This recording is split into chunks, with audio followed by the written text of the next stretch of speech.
Welcome to Go Stargazing Live.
Welcome to Go Stargazing Live, Summer Night Shooting Stars, a family adventure.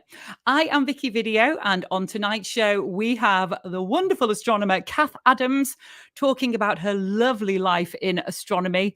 And later on, she'll be telling us about the Perseids meteor shower, which will be peaking over the next couple of nights.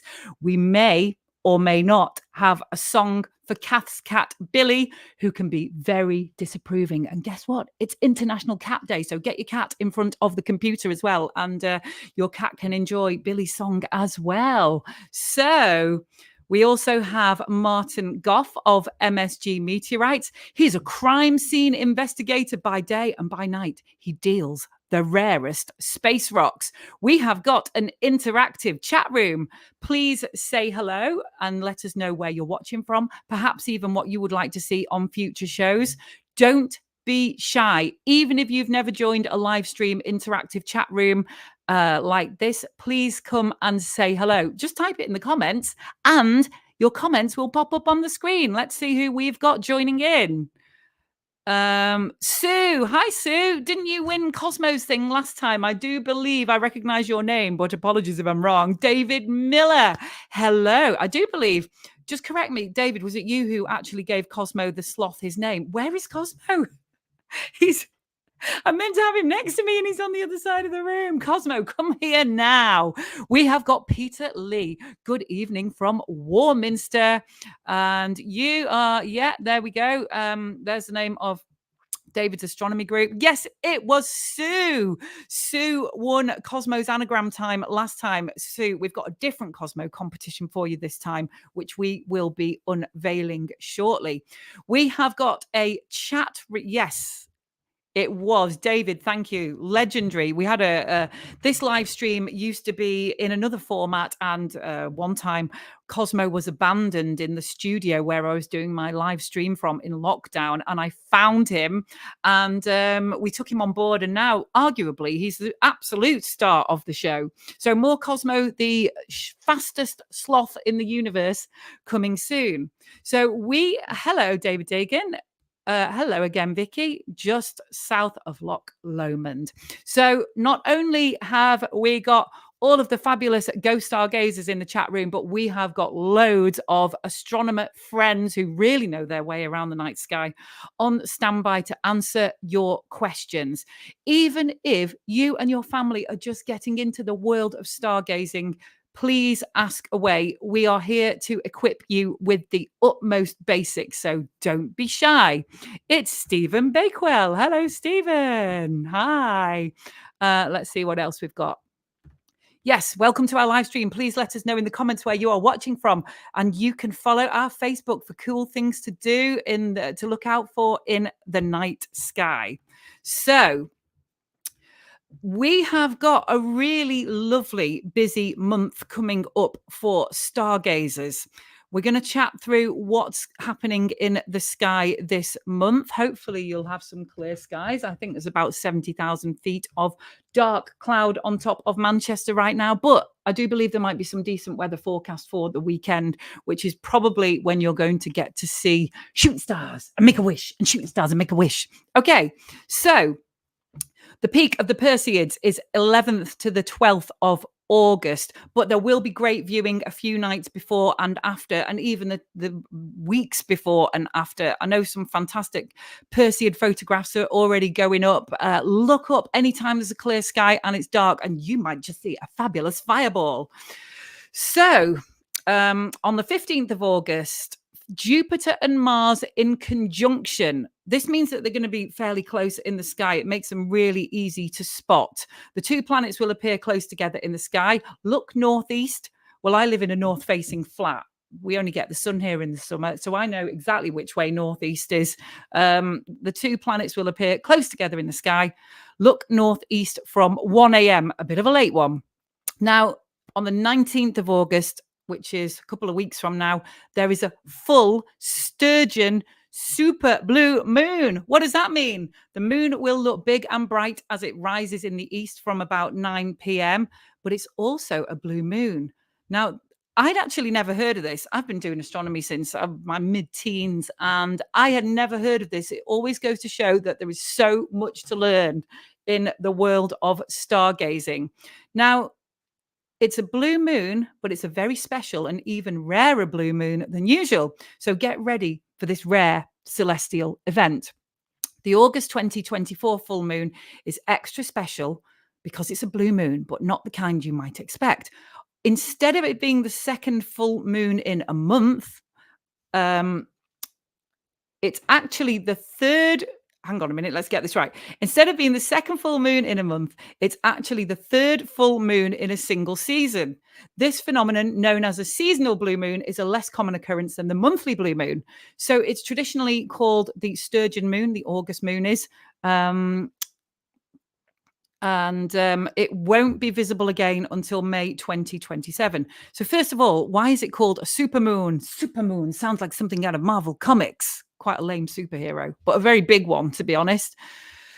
A supermoon happens when a full moon coincides with the moon's closest approach to Earth in its orbit. The technical term for this, probably a great Scrabble word, is perigee syzygy. But let's not get too fancy. Basically, the moon is closer to us than usual, which makes it appear larger and brighter in the sky. So why is it called a sturgeon moon? Is the moon going fishing for very expensive caviar? Not quite. The names for full moons actually come from Native American tribes. I've got a fair bit of Native American blood in me, actually. So yeah, I can relate to that. They used to track the seasons.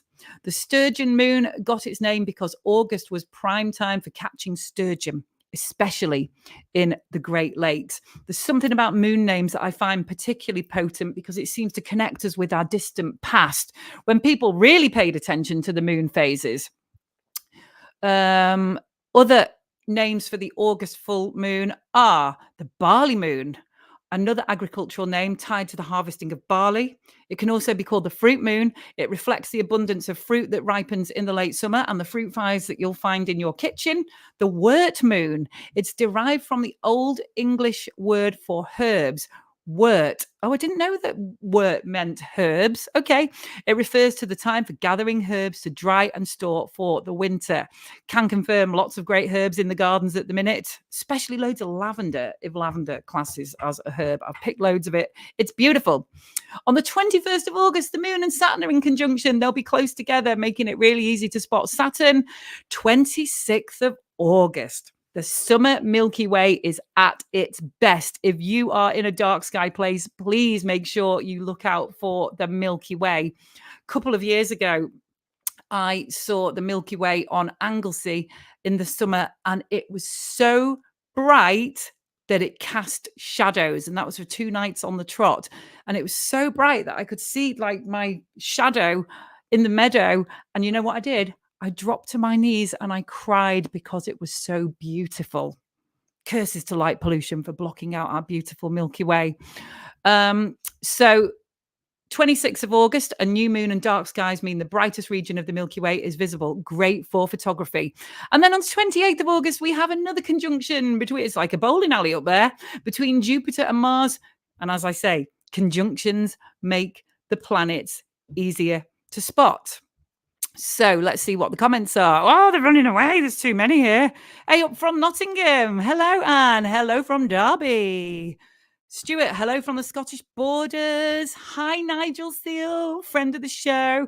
And look, the chat room is a great place to make starry-eyed new friends, because I know my friendship circle has expanded vastly just from getting involved in these kind of chat rooms. So please say hello to each other and make new friends on the telephone. Do you remember that? 0898, whatever it was. I ran up a huge phone bill in the 80s on my dad's phone. Sorry, Dad. Okay. What have we got here? We've got a theme tune. It's Go Stargazing Live. Make the night sky come alive. It's Go Stargazing Live. Make the night sky come alive. Find the best and darkest places to go stargazing. Cool events and cosmic fun. We'll make the sky amazing. It's Go Stargazing Live. Make the night sky come alive. It's Go Stargazing Live. Make the night sky come alive. With your host, Vicky Video. And maybe, just maybe, a bit of Cosmo. It's Cosmo! The telescope sloth. Go Stargazing Live is sponsored by First Light Optics, home of the Sea Star Smart Telescope that everyone can use. Meteorites are rare rocks that landed from outer space. And now you can own a piece of the cosmos from MSG Meteorites. You can have your meteorite encased in fine jewellery. And they make ideal and exciting gifts for space lovers and those with a curious mind. This is Martin Goff. He's a crime scene investigator by day and a meteorite dealer by night. Meteorites make him very happy. Look at that smile, and he'll be more than happy to guide you through the buying process. MSG Meteorites, inspired by wonderful and enigmatic rocks from space. Whoosh! Download our free Stargazing mobile app to find out what's that in the sky, where and when to stargaze, and the best telescopes for beginners.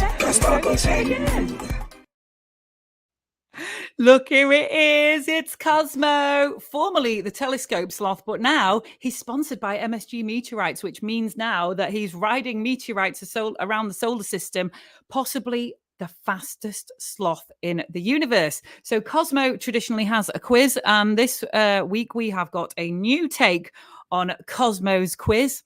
What we're going to do is we're going to read out a series of clues.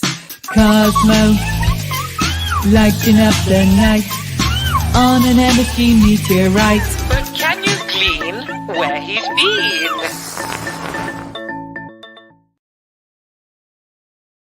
Don't burn your bum on that fireball, Cosmo. Whoosh! Hey, Cosmo, where have you been? Hey, his face is getting grubby. I wonder if it's because I put him to my ear when I can hear him, and he's kind of getting filthy on my contour makeup. Probably that's why you're looking grubby. Or maybe he's just got re-entry burns because he has been traveling at 36 miles per second on a Perseid. Very, very adventurous sloth. So what we're going to do is we're going to read out some clues one at a time. Grab a pen and paper, make a note of it. Now, look, it's just for fun. You're not going to win a ride on a meteorite or anything fantastic. It's just more of a little brain teaser, isn't it, Cosmo? Yes, getting a little dirty face there, aren't you, every time you speak to me?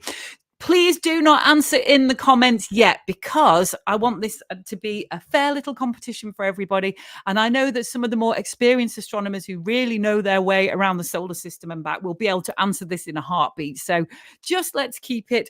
In fact, Cosmo says if you answer too early, he's going to go on a one-way ticket to the Oort cloud and never come back, which will be a disaster for everybody. So please don't answer just yet. Here is Cosmo's first clue. Actually, Cosmo, have you been mopping the floor a bit? You smell of cleaning products. Blimey, what have you been doing? You've certainly not been doing the housework, judging from the state of it here. I tell you, Cosmo. Right, okay, so that's Cosmo's first clue. He smells of cleaning products. And no, I've not been using him as a dishcloth either. Right, Cosmo, see you in a couple of minutes. So we've got Cath coming up. Then we've got, first of all, Cath is coming up. She's going to be telling us about her lovely life in astronomy. Then we've got Martin Goff from MSG Meteorites. More Cosmo, more quizzes, more games, more fun. Then towards the tail end of the show, we have got Cath back to talk about the best ways to see the Perseids. Yes, the best shooting star shower of the year. Wishing you so many clear skies. I've got a door slamming here because it's gone windy. So if there's a door banging in the background, what can we do about it? Nothing. Cosmo, go and close the door. Right then. We're going to go over to Cath now. I have known Cath for years. She is one of the most enthusiastic and avid astronomers that I know. And the fact that me and Cath have been such lovely friends I keep using the word lovely, but there's no other word to describe Cath. She's just so lovely. Lovely, lovely, lovely.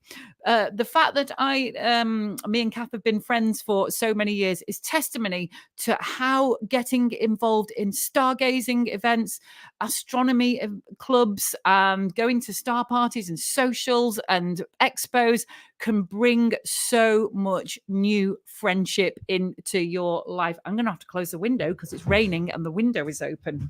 So let's close the window. Oh, hello, summer. Go August, go August. Rubbish, rubbish, rubbish, rubbish. Going to get hot now, but I don't want to get the house wet. So we're going to go over to Cath. And as I say, it is fantastic the way that getting involved in astronomical events can increase your social circle. And what you'll find is that you'll meet lots of starry-eyed people, all who have got an interest in the cosmos. Speaking of which, hello to everybody at Mac Astro who is watching tonight. I do believe they've got me on the big screen at their residential on Anglesey. Mac Astro, hello, and Malk and Co. Big love to you all, and thank you for supporting the show. So let's go over to Cath. Hi, everybody. Evening. Give you a little shimmy in my sparkly top. This has been very sparkly. This has been at the bottom of the wash basket for nearly a year now, and finally I hand washed it today. So I've dragged it out of retirement. It's looking fab. Just so it can sparkle away and shimmy and shine just for you, Cath. Look how it shines for you. Hey! I won't try and sing, Vicky. That's not a forte of mine. I don't think it's one of mine either. How are you, Cath?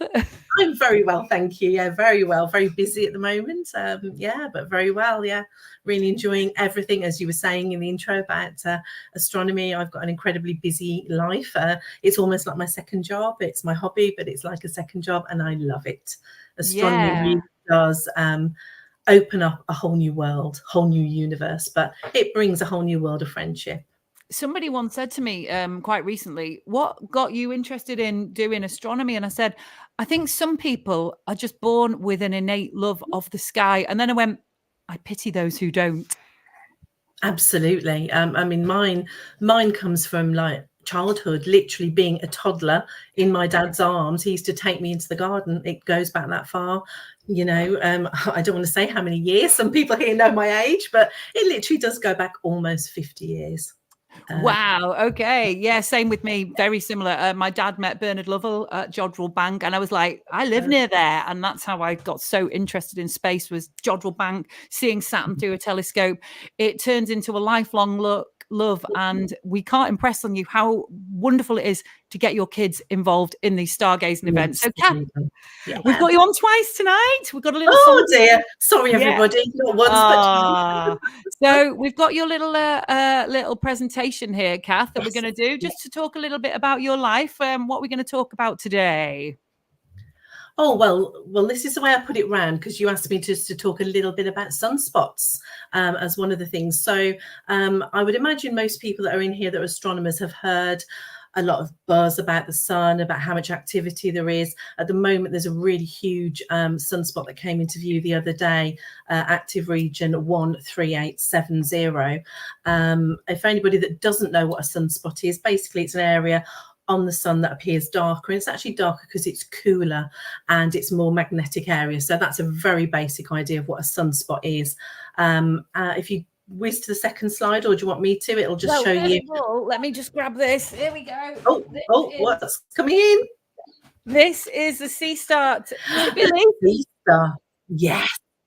Yes, the sea star, and that is what this photo that everybody here is seeing is taken with. That image is with the sea star, and that is not with a kit filter. It's actually with one from First Light Optics, a Beta film filter that they created for the sea star, which actually brings out more detail in the sunspots. It's absolutely an incredible piece of kit. It really is. So this is a sea star robotic telescope from. I'm just going to remove this just for a moment. This is a sea star. Look at it. You can't even look down it. It beams the images straight to your phone, and not only does it take impeccable images of the galaxies and nebula, you can use it to see sunspots. The sunspot activity is pretty much looking like it's coming to an all-time high in 25 years. So this is the perfect time. Yeah, this is the perfect time to buy a sea star, and they've just been reduced by First Light Optics, proud sponsors of my hat here. And they're less than £500 now if you get one from the First Light Optics website. I've dropped the link into the comments. Whiz on through for a birthday present, for yourself, for Christmas. Get the sea star and get that sunspot activity on your phone, because it's thrilling. What more can we say? Loads more. Right. More. Well, we could, but it's brilliant. Yeah, we could go on talk indefinitely about. We could. Yeah, so if you just go to that other one, that's just a quick close-up of that region that I was talking about, 3780. It should have a 1 in front of it. It's AR13780. And today I went on to Space Weather Live. You can see that's a website that I've just popped there on there. And that's where I check all the numbers for the sunspots and about activities. There's reports. There's everything on there that you'd want to know about the sun. It's really, really fantastic. And today there are 103 sunspots in that one region. 3780. Do you remember Oxy-10? The pointless bleachy cream that we all put on our faces back in the 80s to get rid of spots. Execute them with Oxy-10. Absolutely. But that is just incredible how that's been building. You can see as well for the last 2 days, on the 6th of August, it had 44 sunspots, which is quite a lot, but today 103. So that's how much that region is building. So yeah. Oh, we've got incredible. We've got Mac Astro here. Hi, Sue. Hi from Schligwe. That's where we do the residential on. Oh, is it? Oh, hi, Sue. Hi. Lovely. Hi, everybody watching in that room. I hope you got some windows open. It gets stuffy in there. Everyone's eating loads of cheese. Are they? Cheese? Yeah. I want cheese, Vicky. It's really good. It's really good. I love it. I miss you all, and hopefully I'll see you soon. Okay. I hit my head earlier. I'm sorry. God, did I see stars? Oh, well, you could see some proper stars with the Sea Star telescope. What a way to do some product placement. Okay. Next on the presentation, we have got...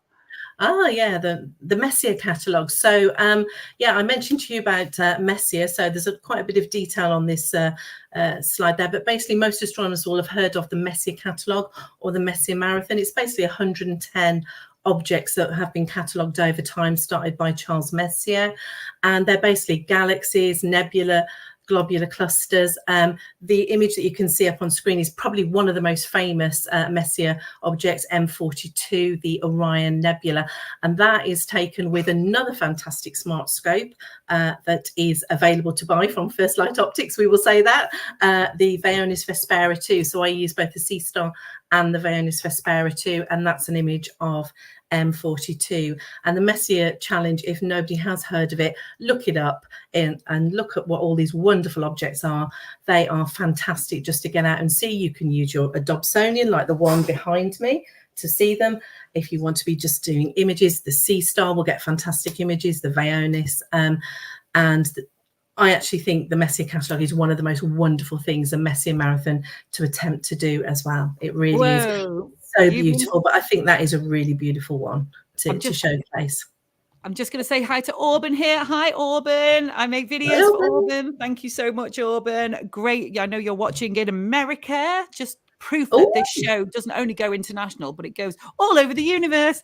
Okay, next slide. These are some of your awesome pictures of your life in astronomy. Give us a quick whistle-stop tour. Yes, so these ones are basically an exhibition. I'm the current president of Wolverhampton Astronomical Society, and we got invited by the Ironbridge Gorge Museum Trust to support an exhibition that they're doing called From Stars to Cells, the life of iron. As it says, it's all about the origins of iron in space, where it comes from the supernovas. So we supported that quite regularly. I've showcased a couple of the photos from there that are of meteorites. Some of those, I hope Martin won't mind me saying, he might mention it. Some of those are on loan from him. Another are on loan from another collector. And obviously that's in the corner. That's me and Martin at a show. So yeah, my life in astronomy is incredibly busy. This is my Wolverhampton Astro side, working in partnership with local exhibitions and things that go on. And this exhibition runs, if you're in the Shropshire area or can travel, it runs until the end of November, and it's absolutely amazing. Awesome. Exhibition to come and see. Yeah, so that's a bit of my life. As you know, I'm part of the SPA, part of the SPA Council, and I travel all around Popular Astronomy, which is a great organization to get involved in, with their magazine and their meetings that they have. They are just stalwarts. Hi, Robin, if you're watching this. Oh, we can hope he is. I'm not sure if Robin is, but yeah, I was recently down in London at one of our quarterly meetings where we had Emma Chapman, Mark McIntyre doing presentations for us, and that's another great social thing to get involved with. And as you say, we have the bi-monthly magazine the SPA produces. There's also the wonderful Preston Montford weekend that you came to the once, didn't you, Vicky? God, yeah. Oh my word. Yes, and that's just a great residential weekend for people to come along and learn from some experts. I think this year we have got Mark and Mary McIntyre and some others doing talks. Last year we had the lovely Ian Morrison, who's sadly no longer with us. Sorry, Robin, Robin Schedule. Yeah, Gary Palmer we had last year. So we get some really, really good lecturers that come to teach us. And that's another great social event because it has the outside area for stargazing as well. Lovely, Cath. Let's brilliant. Well, we've got a very packed show, so I'm rattling through stuff. One last thing, you are going to be on board a Fred Olsen cruise as one of the ghost stargazing astronomers. Whoa, where are you sailing to? Yes, the cat is out the bag. Yes, indeed, it is. Indeed, I am absolutely honoured and privileged. As you know, I love talking about astronomy. I love doing outreach with people. And getting to go on board a cruise ship, and the cruise I'm actually going on is up around Norway and around the top. It's one called In Search of the Northern Lights. But actually, to talk to so many new people about astronomy and just hopefully sow the seed, maybe with somebody that's never even thought about it, looking up in the night sky. That I am literally so excited, and I can't thank Ghost Stargazing enough for giving me that opportunity to join the team. I'm jealous. Cath, we're going to be back with you shortly with your Perseids chat and also Billy the Cat song for International Pussycat Day. I'll see you in a minute. See you in a minute. Bye. Bye. Yeah, I need to meet Cath. Not seen her for ages. Okay, we are going to be back in a moment. Oh, there's a link there for Fred O Cruises. Should anybody decide right now to spontaneously purchase a cruise, highly recommended. Friends of the show at Fredo there. So, right, we're going to go back to Cosmo now. Where have you been, Cosmo? Where have you been? Cosmo, lighting up the night on an empty meteorite. But can you clean where he's been? Look at his little mucky face. Okay, Cosmo's second clue. The first one, he smells of cleaning products. Second of all, please don't type your answer if you know it. Just wait until I unleash the third and final clue in a few minutes, okay? And if you guess now, he's going to just disappear into the night sky for all of eternity. So what do you mean you're really busy, Cosmo? He's been spinning really quickly, much faster than here on Earth. Okay, that was your second clue. What's on? Now, Ghost Stargazing, we have got a very comprehensive website and app that has got all or most of the events happening around the UK. Star parties, astro clubs, all sorts of get-togethers. And I'm going to read out a couple of them now. Whoa, set myself. Oh my golly, there's a lot. I'll probably pick like 10. I'm just going to pick 10. But download our free app and drop your pin on the map, and you'll see all of the events near you on a very sleek little map. So there's Ghost Star camping with Scarborough and Rydale Astro Society at Delby Forest. See the Perseids at the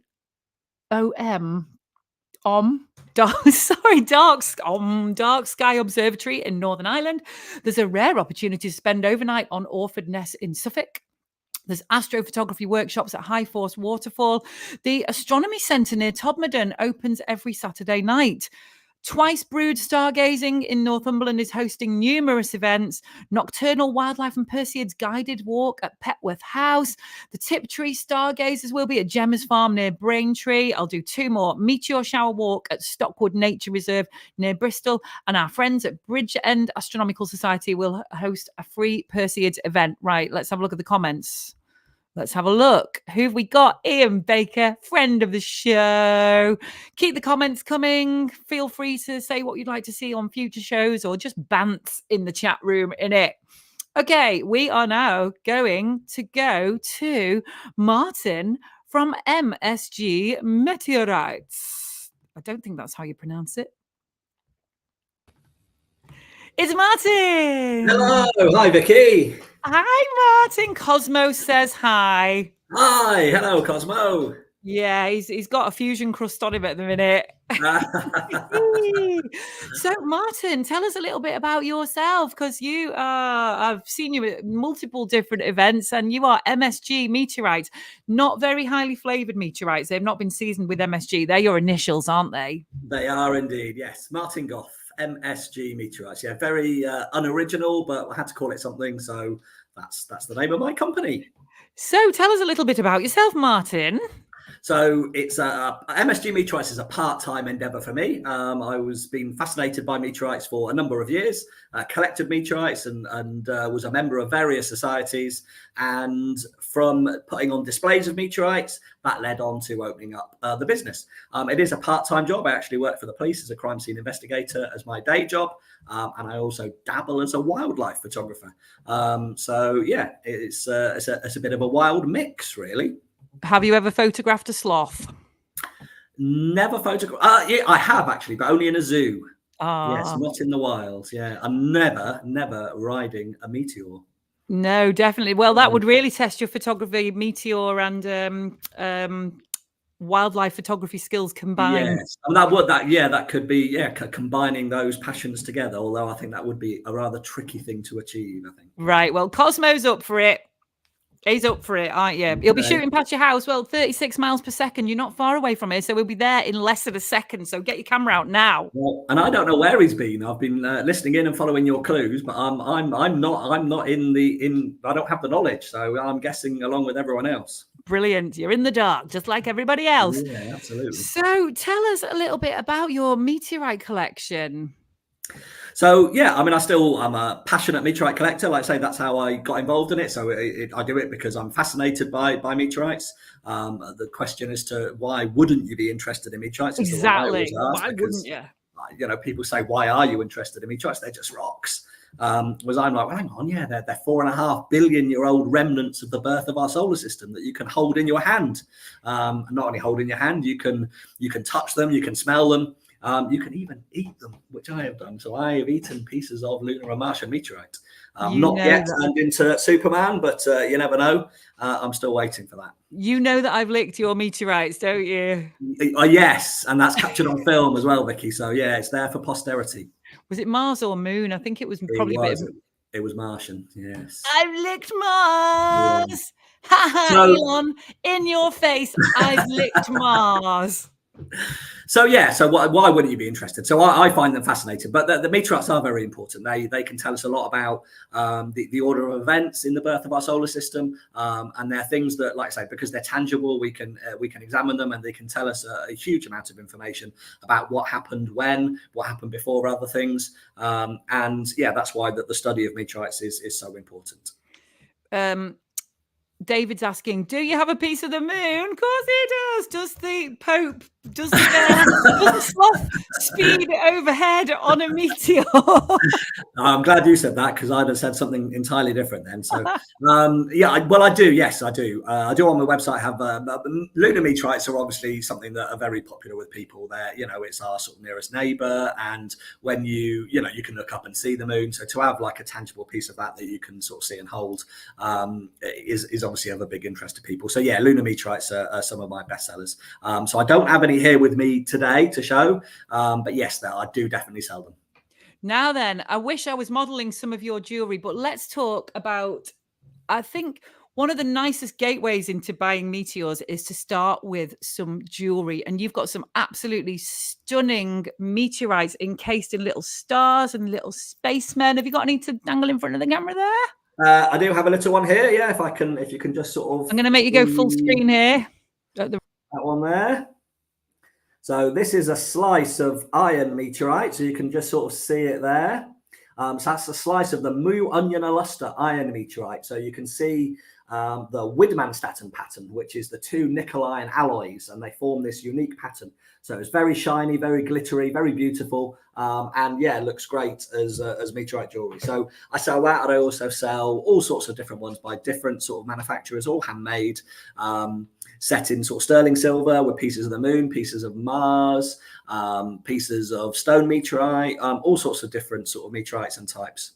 There's something about clutching a meteorite that just connects you to the cosmos deeper than, I mean, like, where has it been? Never mind where Cosmo's been. Where has that meteorite been, and what has it seen?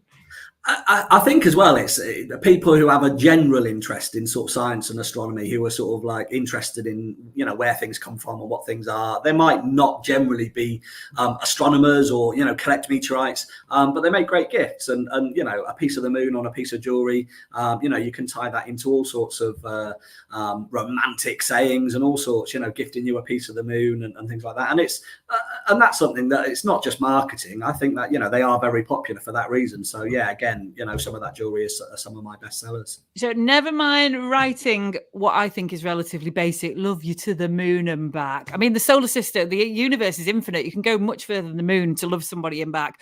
Never mind saying love you to the moon and back. Actually buy them a piece of the moon. Come on. Absolutely. Right. Although saying that is one of the sayings on one of the cards that I sell. So cheesy it may be, and yeah, you can go much further than that, but it's still a great saying. Martin, it's been a pleasure. Cath sends her love. She thinks very highly of you, but thank you so much. And Cosmo sends his love too. All right, Martin. Thanks, Vicky. Bye. Bye, everyone. So there's a link to Martin's shop on the page there. Follow it, buy something, make an impulse purchase. Everybody needs a lovely little bit of star-shaped meteorite around their neck, don't they? Okay, so what have we got next? We've got Cath's Perseid presentation coming up next, and a song for Billy the cat. Well, it is International Cat Day. What a thing. Go Stargazing Live Is sponsored by First Light Optics, home of the Sea Star Smart Telescope that everyone can use. Meteorites are rare rocks that landed from outer space. And now you can own a piece of the cosmos from MSG Meteorites. You can have your meteorite encased in fine jewellery. And they make ideal and exciting gifts for space lovers and those with a curious mind. This is Martin Goff. He's a crime scene investigator by day and a meteorite dealer by night. Meteorites make him very happy. Look at that smile, and he'll be more than happy to guide you through the buying process. MSG Meteorites, inspired by wonderful and enigmatic rocks from space. Whoosh. Download our free Stargazing mobile app To find out what's that in the sky, where and when to stargaze, and the best telescopes for beginners. Hey, we're back with Cath. So I do believe she's got Billy in the room with her. Meow. Hey, Cath. Come on, Billy, you're going to come say hello. Hi, Billy. Cosmo, me Billy. Here he is. Ah. Say hi, Billy. Let's have Say a full hi to screen. everybody. It's going to be He's full like, screen. Oh, look, there you are. Say hello to all my astronomy friends. And you love astronomy, don't you, Billy? He loves to be outside with me at night. And he's getting a bit camera shy now, but he's doing quite well. I think the reason why, I think the reason I'm so taken with Billy is because, like, if you disappear for a night or go away, he's ultra disapproving, isn't he? Very disapproving. He really is, honestly. And the other week my aunt went away as well, and it was like the world had ended for him. He was like really quite upset about it, weren't you, Billy? Poor little boy. So the majority of my Facebook is filled up with Cath's sunspot pictures, Messier objects, and pictures of Billy scowling. True story. Yes. Doesn't he scowl well, don't you, sweetheart? He really has got a mega he kind of catitude, we'll call it. You've got catitude, haven't you? Yes. Okay, he's sort of sitting here looking at you. So yes, yeah. He's very excited about his song. Hey, yeah, as am I. It's been in my head all week. That's the only problem with making catchy songs for a living, is they get stuck in your own catchy little head. So, oh dear. Big, lovely, I keep using the word lovely, don't say it. Big, amazing, spangly star event coming up soon. We have got the Perseid peaking in a couple of days. We have indeed, haven't we? Yes. Yeah. I don't know if do you want me to pop the presentation up? Just talk about it. Here it is. There we go. Yeah. So the Perseids, basically they've been active for a few weeks, and it builds up. It starts at the end of July, peaks in August, as you've already said. The actual peak is in daylight on I think on the 12th of August. So, but the night's approaching. So anytime now and afterwards, we should see an increased rate. I was actually out on Tuesday night with members of Wolverhampton Astronomical Society, and we were looking for Perseids, and we saw quite a few. We saw some beautiful ones. Did my camera see it? Oh, no, it didn't, unfortunately. Dear. Although I did, the wonderful iPhone app that I will talk about shortly did actually pick up some of them. You might have seen them on my Facebook, but it did actually pick some up. But I'm hoping for this weekend, the weather, as you said earlier, is looking quite good. Certainly for us around here, we're looking at clear skies potentially on Saturday and Sunday night. So that should be excellent. Oh, and I see Sue saw 4. That's brilliant. Well done, Sue. That's fantastic. So yeah, the Perseids, it probably is. There's the Perseid meteor shower and there's the Geminid meteor shower in December. They're probably my 2 favourite meteor showers. They are very active. But of course, the benefit of the Perseids one is the weather is slightly warmer. Although it's not great, is it, at the moment? As you say, it's raining, but the weather is generally much warmer for us to go out viewing. So the Perseids actually come from debris from a comet, Swift-Tuttle. The image up on screen is actually showing what we call the Perseid radiant, which is where they come from in the sky. But I think one of the key things to say to people is when you're observing, don't look directly at the radiant, because you will see the meteors much shorter. It's really good, get try and sit out somewhere or in your garden with the biggest amount of space, because looking either side of the radiant, you will see a longer trail of the meteors. Actually, yeah, the best way to think about it is that the radiant is like a shower head coming down on Earth. And if you look straight up into the shower head, not only are you going to get an eyeful, I actually just did that before. Someone who told me that if you could use the shower head to get in your teeth like that, to get the bits out of your teeth. Sadly, our water pressure isn't high enough, but I did just nearly drown myself looking into the radiant of the shower head. But the shower head, we're not using it for tooth. When not using it for tooth flossing purposes, imagine you're looking at a shower head and you're going to see much better rays of Perseids or water, depending on where you're looking. Absolutely, as it comes away. So that is the key thing, and you can see them anywhere. We were seeing them the other night, absolutely everywhere, to the left of the radiant, to the right, overhead. We saw some stunning ones going through Cygnus and the Summer Triangle. And as I said, that was on Tuesday. So that's about a week before the peak. So activity is increasing. This image that I've just popped up here was kindly sent to me by Mary McIntyre, and it's credited to UK Meteor Network, and Mark McIntyre. And this is a stack of over several nights from a previous year's meteor meteor shower, just showing how they come out. And that, I think, really shows the radiant as well, doesn't it? How they're sort of, as you say, it is like a shower head, kind of exploding out. Can we just, this is taken with Mark. Hi, Mark and Mary. Love you, miss you. This is taken with their all sky cameras, right? All sky cams. They've got 4. I've actually been lucky enough to go to Mark and Mary's, and they've got 4 cameras in their gardens, all facing obviously different directions. And yeah, this is a stack of them, and I think it's just, I think that's a work of art, and I want it on my wall.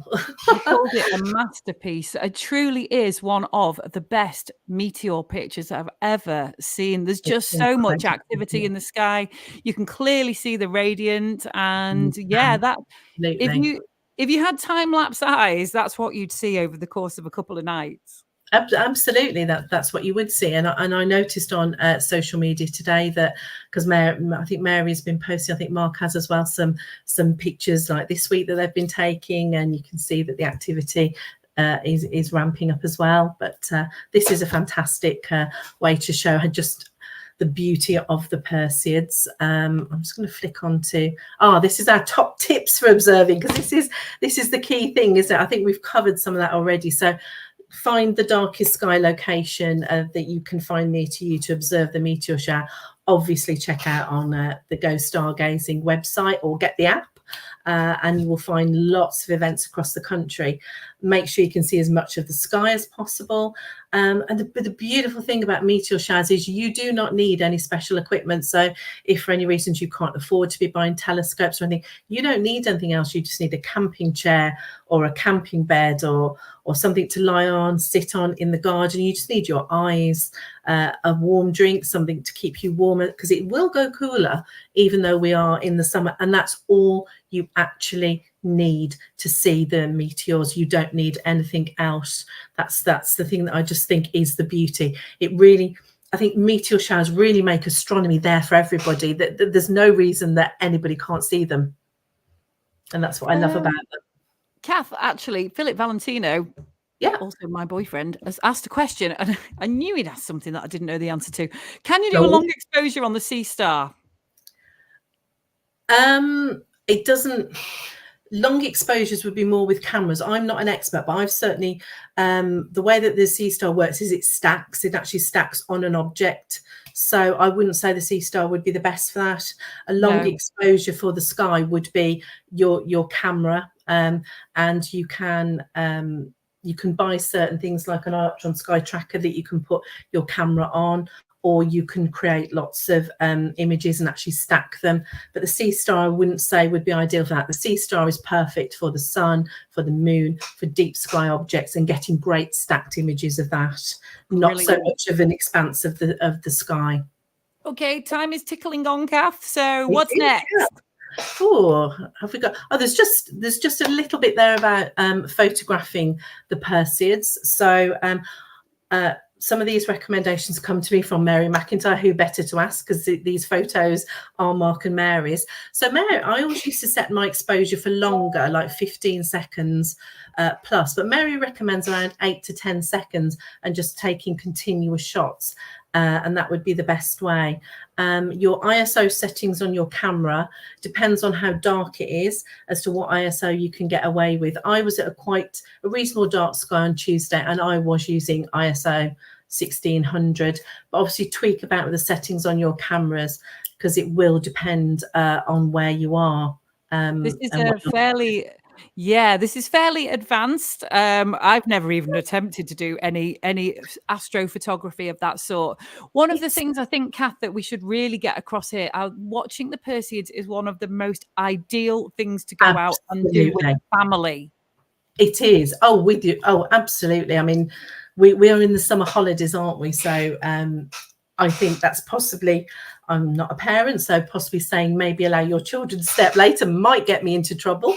But yeah, it is. It's a great family event. I've certainly been out with friends beforehand with their children watching meteor showers, and they absolutely love it. And what I was saying before about the fact you don't need any equipment, you can all just be sat out there, just chilling, watching the night sky, having, you know, your warm hot chocolate, whatever you want to have, just to keep you a bit warm, and just really enjoy it. And I think you will find that everybody. I mean, I squeal every time I see a meteor. Oh yeah, And I mean, I'm squeal. 50. Children, Wow. when they see them, they're like, "Oh, what was that?" And as you said, that whole thing of make a wish, it's entirely up to you if you believe in that or not. But it's a whole thing, isn't it? See a shooting star, make a wish. It's like a great family activity. How many wishes have you made tonight? Well, I saw 14 meteors, so I've made 14 wishes. But yeah, that is the key thing. But going back to photographing, that is possibly for more advanced. But a lot of people have cameras, and it's not as difficult as you think. Whack it on the tripod and try. Or if you've got an iPhone, get Nightcap camera app and stick that on a little tripod, and it's got a mode, and it will do it for you. I caught 6 meteors on my phone the other night. Oh yeah, Really? Yeah, right. That's it. Come on, me and you going out. Absolutely. Some on iPhone. There are apps for Android phones. I don't know the names of them because I'm not an Android user. But honestly, a little tripod you can get for about £10 off eBay to put your phone on. Get an app like Nightcap app, and once again, virtually every meteor shower, I do capture more on my phone than what I do. They're not as good as images, but you will still get constellations, and you can clearly see if it is a Perseid or possibly a sporadic meteor, which of course it could be.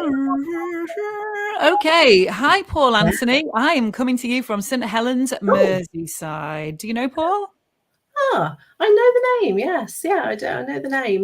There's lots of names that I know. I meet so many people going the wonderful, like what we say, the friendly aspect of astronomy. I meet so many people going to shows and things that And Trish says she intends to attend Derby Astrological. Sorry, perish the thought. I think you might find that's astronomical. One way to make an astronomer make steam come out of their ears, eyes, and telescope is to get astrology and astronomy mixed up. Oh dear! Or maybe it is the Astrological Society. Who am I to say? I don't get upset by it particularly. I just laugh. But some people do. You're quite right. They do. They do. But find out more and get involved. But and as we were saying earlier, there's loads of events going on the Go Stargazing website. They're linked to so many, so there should be something in your area. If there isn't anything you can get to, just even if you can only get in your garden, as you say, with your family, get in the garden, and fingers crossed this weekend, clear skies, you're going to see a beautiful meteor or two at least. I think with all the bright lights and screens and Netflix and what have you, getting away into that inky blackness and getting the kids into the dark is a natural reset for them. It's critical to expose your kids to this kind of thing. So please, if possible, make an effort, because it's foundational memories that are being built and a knowledge of the universe. It's such a big part of education, astronomy, because it filters into every part of life.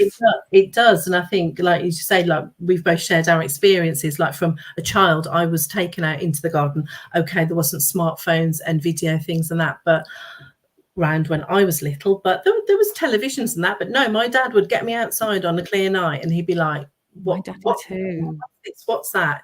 And then he'd be telling me, and then he'd be testing me and saying, what's this, what's that? Apparently, as a 3-year-old, I used to wander around telling people that Venus was a planet, not a star. I don't remember doing that, but apparently I used to tell people that and point to it. So there you go. Awesome. Now, where's Billy? Billy has wandered. Do you want me to see if I can find him? Go on, go and grab him. It would be awesome if you could watch his new song. It's international. Actually, I'd made this song for Billy a couple of days ago. It's just by some tremendous stroke of luck that it's International Cat Day today. What is the app? I think it's called the Nightcap app. I could be getting that wrong, but I think it's called the Nightcap app. I'll ask Cath in a moment when she returns from wrangling Billy. Cath, is it called the Nightcap app? For the iPhone, yes. It is only for an iPhone. It's called Nightcap Camera app. Right, we're going to play Billy's song in case he starts squirming. Billy, possibly the only cat in the world that's had a song made about him today. Right, are you ready? Billy. Here it comes. Billy says don't be silly. Billy says don't be daft. An astronomer's cat who belongs to Cath. When she goes away, she feels his wrath. Don't ever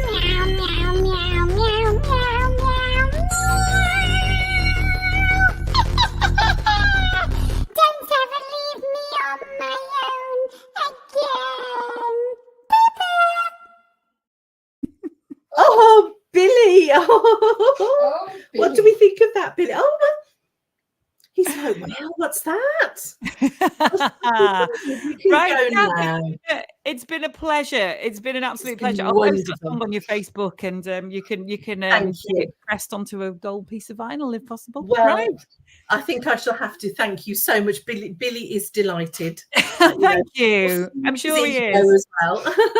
Right, Cath, catch you later. See you in the All stars. right, catch you later. Bye, everybody. With thanks to Cath there, one of the most avid astronomers and just such a sweetheart. Thank you so much, Cath. Okay, we've got Cosmo's final clue coming up. Cosmo, lighting up the night on an MSG meteorite. But can you glean where he's been? Alrighty then, Cosmo, it's your final clue. So the first clue was Cosmo smells of cleaning products, a little bit of ammonia. At least I think it's cleaning products. Second clue, Cosmo's spinning really fast, much faster than here on Earth. But your third and final clue, if he liked it, he should have put a ring on it. If he liked it, he should have put a ring on it. Where's Cosmo been? First one to answer. Go. Sue says Uranus. No. Who's going to be first to guess it in the chat room? Sue's had another go. Uranus. No. Can only guess once. Who else is going to get it? If he liked it, he should have put a ring on it. There's your main clue. Come on. Let's have a look. The answers are coming in. Oh, pipped at the post. You know what? I've got two there in my chat room at the same time. It's a draw, Cosmo. We've got Karen saying Saturn and Trish saying Saturn. So well done to you two. So the clues. Some say, well, the cleaning product bit, Cosmo the dishcloth says, some say that Saturn's atmosphere might contain ammonia, which could give a cleaning product like smell. Cosmo spinning really fast. Saturn rotates on its axis very quickly, completing one rotation in about 11 hours. This rapid rotation causes the planet to bulge at the equator, making it noticeably oblate. A little bit like Cosmo, because he's noticeably oblate. Which means it flattens at the pole a little bit. And if you liked it, you should have put a ring on it. Well, that's fairly speaking for itself, isn't it? So thank you so much to everybody who's participated in the show tonight. Thank you to our lovely sponsors, MSG Meteorite and First Light Optics. I've actually not modelled my hat tonight. I've got, where is it? Come here. When you get a First Light Optics telescope, you get free stickers inside, arguably even more exciting than the telescope. And they're very amusing. This one says, may contain snow. So what's the other one say? May contain clouds and clear skies guaranteed eventually, I think are the other ones. But I thought, being as it's such a muggy old August night, I'd bring a bit of a snow into the equation to cool us all down a little bit. I hope you get to see so many Perseids with your family.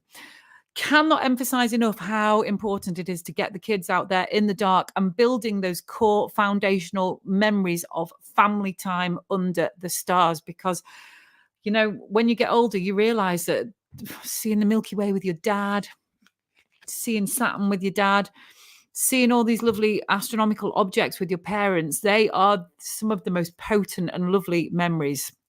So yeah, get the kids out, get the pets out, get everybody out, get the street out. Everybody, there are shooting stars this weekend and after the weekend as well. So I hope you get to see some. It has been fabulous having you all along. Thank you to everybody who's contributed in the chat room. Thanks to Captain Neil of Go Stargazing. He is the captain here. He's on his way to a festival, so he's not been online with us tonight. And it has been marvelous. Give this video a share. Tag people that you know who might be interested. Watch us on YouTube. Get it on the big TV. Show it to the kids. Cosmo loves you and me most of all. Catch you later. Go Stargazers, and see you in a couple of weeks for the next show. Bye.